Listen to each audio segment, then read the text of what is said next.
Hello दोस्तों। आज हम इस वीडियो में देखेंगे अर्धसूत्री विभाजन के बारे में। तो अर्धसूत्री विभाजन होता क्या है, आइए देखते हैं। तो अर्धसूत्री विभाजन जो है, अर्धसूत्री कोशिका विभाजन में गुणसूत्र का विभाजन अपने जनक कोशिका से अगली कोशिका में आधी ही रह जाती है, इसलिए इसे अर्धसूत्री विभाजन कहते हैं। और यह लैंगिक जनन कोशिकाओं में जैसे युग्मक अंडाणु या शुक्राणु में होती है एवं इसमें चार कोशिकाओं का निर्माण होता है दोस्तों। तो किस प्रकार से चार कोशिकाओं का निर्माण होता है? तो अर्धसूत्री जो विभाजन होगा उसमें जिस प्रकार से आप देखेंगे, एक कोशिका से आपको देखने को मिलेगी इस प्रकार से दो कोशिका का निर्माण होगा और इस कोशिका से फिर से जो है दो कोशिका का निर्माण होगा। इस प्रकार से किस प्रकार से अंतिम में जो है आपको चार कोशिकाएं जो है मिल पाएगी। और ये अर्धसूत्री विभाजन जो होती है ना, वो लैंगिक जनन में, मतलब लैंगिक जो जनन कोशिका होती है उस लैंगिक जनन कोशिका में ही इस प्रकार की जो अर्धसूत्री विभाजन है वो आपको देखने को मिलेगी। और आप सभी जानते हैं कि 46 गुणसूत्र जो है होते हैं। कितने होते हैं? 46 गुणसूत्र। इसका मतलब 23 जोड़ी गुणसूत्र हुआ और इस 23 जोड़ी गुणसूत्र में 22 जोड़ी जो गुणसूत्र होता है ना, वो कायिक मतलब शरीर की रचना करती है। और इसी में जो एक जोड़ी जो होता है वो किसका? वो लिंग निर्धारण करता है। तो ये जो एक जोड़ी होता है तो ये हो सकता है XX या फिर XY। और इसी एक जोड़ी में ही ये जो अर्धसूत्री विभाजन की प्रक्रिया है वो चलती है। अब आइए देखते हैं जो अर्धसूत्री विभाजन जो होती है वो किस किस अवस्था में पूर्ण होती है। तो देखिए दोस्तों, यह जो प्रक्रिया होती है वो दो चरणों में पूरी होती है। और दो चरण में अर्धसूत्रण एक और दूसरा जो है अर्धसूत्रण दो, इस प्रकार से दो चरण में ये पूरी होगी। तो यह एक छोटी सी विभाजन प्रक्रिया होती है और इसके पश्चात गुणसूत्र की संख्या आधी रह जाती है। तो अर्धसूत्रण जो प्रक्रिया होगी ये एक छोटी प्रक्रिया होती है और इसके अंतर्गत आप देखेंगे जो गुणसूत्र है ना उनकी संख्या जो है आधी रह जाती है। तो किस प्रकार से आधी रह जाती है? तो यहां से यहां तक की जो प्रक्रिया है वो अर्धसूत्रण एक कहलाता है। और उसके बाद दूसरी अर्धसूत्रण जो है इस जगह से इस जगह तक की जो प्रक्रिया है वो अर्धसूत्रण दूसरा कहलाएगा। तो किस प्रकार से होता है? तो आप देखेंगे दोस्तों, इसमें चार फेज जो होंगे, इंटरफेस, प्रोफेस, मेटाफेस, एनाफेस, है ना। तो इंटरफेस जो है क्या होता है, इसके अंतर्गत आप देखेंगे सेंट्रोमस मतलब जो गुणसूत्र जो होते हैं वो गुणसूत्र जो है बंटने का काम चलता है और वो प्रोफेस, है ना। उसके बाद मध्यावस्था आएगा। इस प्रकार से ये जो है बढ़ते जाएंगे। आइए आगे और विस्तार से इसे देखते हैं। तो देखिए दोस्तों, सबसे पहला आप देखेंगे पूर्व अवस्था। तो पूर्व अवस्था जो होगी इसकी विभिन्न अवस्थाएं में बटा गया है। तो विभिन्न अवस्थाएं जो है इसके अंतर्गत आपको देखने की मिलेगी लेप्टोटीन। तो लेप्टोटीन जो होगी ना, उसमें लेप्टोटीन अवस्था में केंद्रक लंबे और पतले गुणसूत्र में भर पाया जाता है। मतलब पतले गुणसूत्र के रूप में पाया जाएगा और इन सूत्रों पर कहीं कहीं कणिकाएं पाई जाती है जिनको क्रोमोमियर क्रोमोमियर कहा जाता है। अब दूसरी है जाइगोटीन। तो जाइगोटीन में क्या होता है? जाइगोटीन उप अवस्था में गुणसूत्र का युग्मन होता है और यह क्रिया केवल समान गुणसूत्र के बीच होती है। प्रत्येक गुणसूत्र अपने समान सूत्र के साथ एक सिरे से दूसरे सिरे तक जुड़ जाते हैं और जुड़े हुए सूत्रों के क्रोमोमियर केवल अपने समान क्रोमोमियर से ही जुड़ते हैं।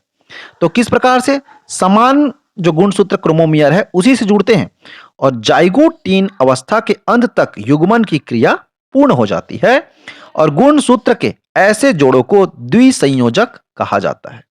इस प्रकार से पैक्टिन है, डिप्लोटीन है और डाइकाइनेसिस है। तो यह प्रक्रिया होते तक यह पूर्वावस्था होती है जिसमें पूरी तरीके से कोशिका विभाजन के लिए जो है वो तैयार हो जाती है। तो देखिए, पूर्व अवस्था के बाद आता है दोस्तों मध्य अवस्था। तो मध्य अवस्था में किस प्रकार से होगी? तो आपको मध्य अवस्था में देखने को मिलेगी अर्धसूत्रों की पूर्व अवस्था से पहले ही प्रत्येक गुणसूत्र के विभाजन हो जाता है। है ना? तो मध्य अवस्था से पहले ही गुणसूत्र का क्या हो जा रहेगा? विभाजन हो जा रहेगा। तो बीच के जो भाग हैं, ये जो है, यही जो है दोस्तों गुणसूत्र कहलाते हैं। ठीक है? तो मध्य अवस्था जो है, यही वाला भाग है। तो इसमें जो है आप देखेंगे जो गुणसूत्र का विभाजन जो है वो हो गया रहेगा। तथापि इनके सेंट्रोमेयर का विभाजन मध्य अवस्था तक भी नहीं होता। इस कारण विभाजित हो जाने पर प्रत्येक गुणसूत्र की निजता बनी रहती है। अब इसके विभाजित विभाजित हो जाए रहते हैं, फिर भी जो है वो कोशिका अलग नहीं हो रहती। कोशिका जो है पूर्ण रूप से अलग नहीं हो रहती, लेकिन जो उनके गुणसूत्र हैं वो अलग हो जाए रहते हैं। आप देख पा रहे होंगे इसके अंतर्गत, है ना? उसके बाद आता है दोस्तों पश्य अवस्था। तो पश्य अवस्था में क्या होगा? तो देखिए, पश्य अवस्था जो है इसमें देखने को मिलेगी आपको, ये वाला जो फेस है वो है दोस्तों पश्य अवस्था। ठीक है?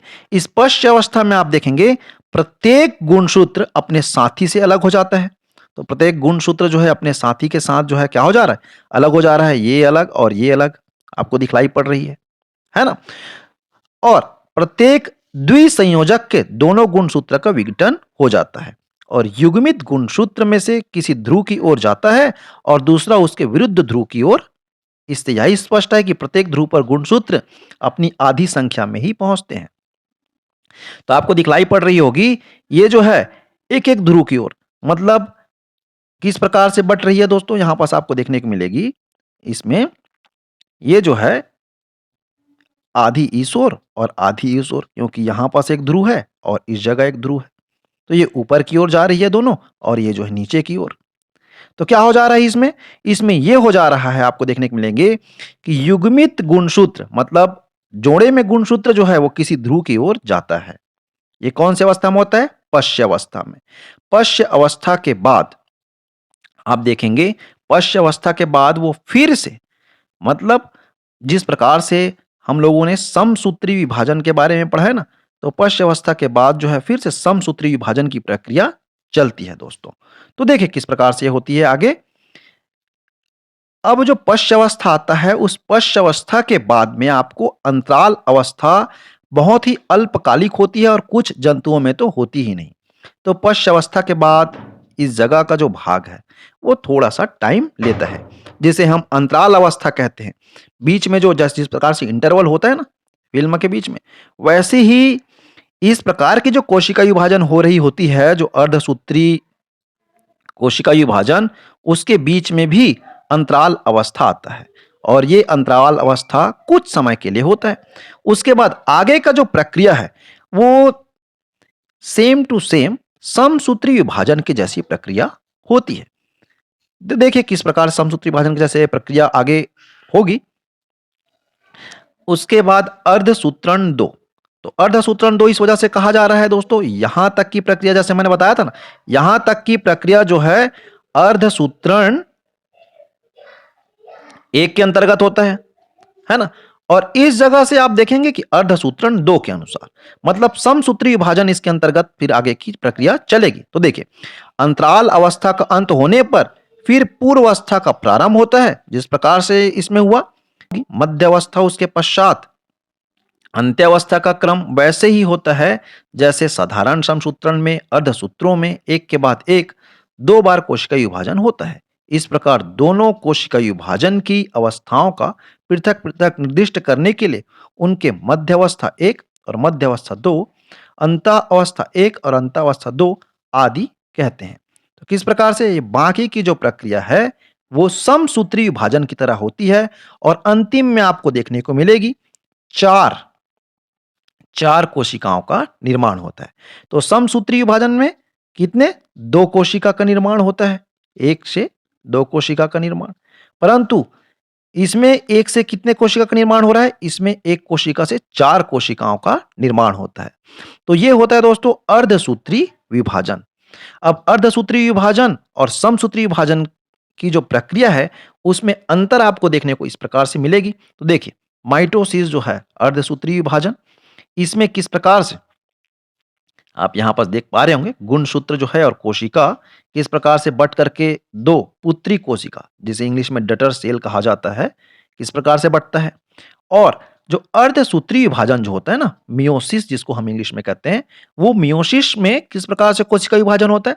तो पहले आप देखेंगे कोशिका विभाजन की जो प्रक्रिया है, इस प्रकार से पूर्ण होती है दोस्तों, है ना? यहाँ तक जो है कोशिका विभाजन पूर्ण होती है। अब यहाँ से फिर से वो जो है 4 कोशिकाओं में बँटती है। इस प्रकार से अर्धसूत्रीय विभाजन की प्रक्रिया होती है और समसूत्रीय विभाजन होती है कायिक कोशिकाओं में। कायिक कोशिका मतलब हमारे शरीर की कोशिका और अर्धसूत्रीय विभाजन जो होती है वो जनन कोशिका। जनन कोशिका मतलब आप सभी को मालूम है शुक्राणु और अंडाणु में, यही होगा जनन कोशिका। तो इसी प्रकार की जो विभाजन है अर्धसूत्री विभाजन कहलाता है। ये वीडियो आपको अच्छी लगी हो तो इस वीडियो को लाइक करिए, सब्सक्राइब करिए और ज़्यादा से ज़्यादा अपने दोस्तों के साथ शेयर कीजिए। Thank you.